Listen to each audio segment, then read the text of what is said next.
Ladies and gentlemen, it is my distinct honor to introduce the 61st Superintendent of the United States Naval Academy, Vice Admiral Michael H. Miller, United States Navy.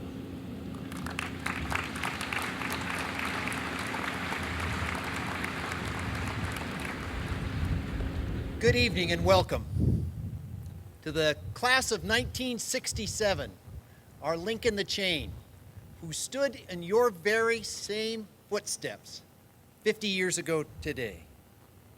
Thank you for coming and joining us. The class of 67 has every right to be proud of their accomplishments, including 2 astronauts, a Naval Academy Superintendent, a Chairman of the Joint Chiefs of Staff, and many, many other distinguished guests that are here with us today. Many of their class went on to distinguished careers to serve as doctors, lawyers, clergy, corporate CEOs, FBI agents, authors, and elected officials. The class of 2017 will be the beneficiary of their 50 years of experience. For the class of 2017, we welcome you today as you join the brigade. Parents, friends, and family assembled here today, we would not have such a terrific group of young men and women without your tireless support. I have no doubt that you take great joy in this ceremony, and as you watch your plebe transform through this summer, you will see that their growth is exponential. It starts today, but it lasts far longer than 4 years. For the class of 2017, welcome aboard. Today is a new beginning. You were chosen from over 17,600 applicants, the finest our nation has to offer. You were chosen based on your excellence in the classroom, on the athletic fields, in service to your local communities. Chosen because of your character and your potential to develop into ethical leaders. Your record of prior success got you here today, but it won't get you through here. Today you start over, proving yourself again at new and more challenging, complex tasks. We will challenge you morally, mentally, and physically. These are the 3 pillars on which the Naval Academy stands. It will not be easy, but the things in life we cherish the most are the things we have worked the hardest to obtain. So for all of these challenges, when you think that you are not strong enough, you are. If you think you are not smart enough, you are. You would not be here today were you not.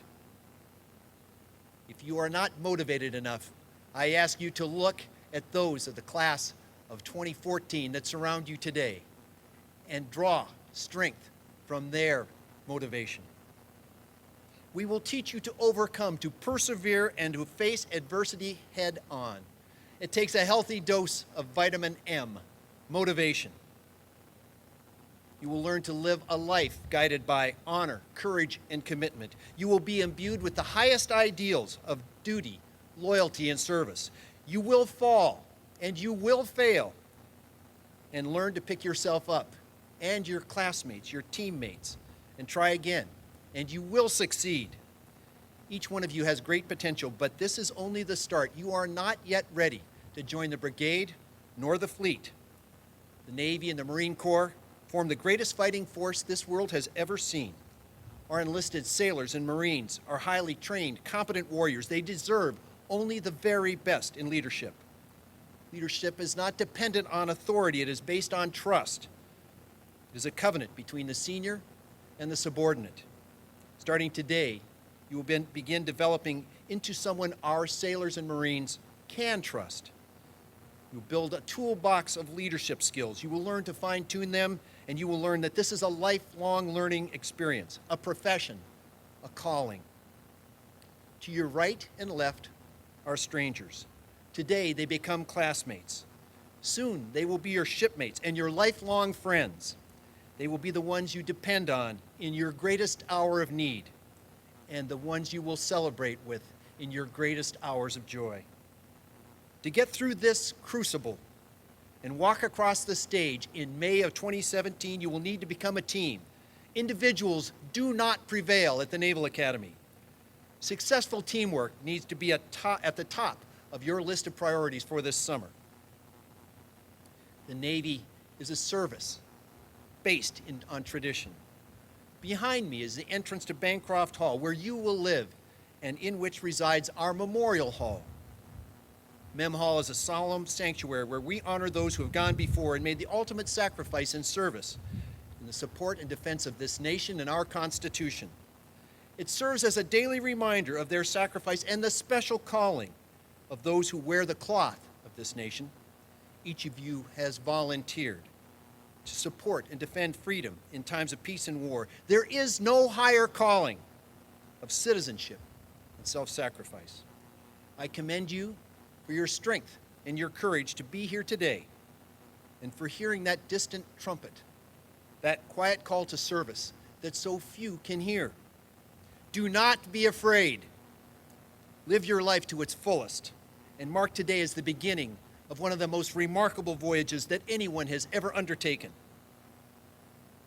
On a hot August day in 1864, Admiral David Glasgow Farragut faced an uncertain future.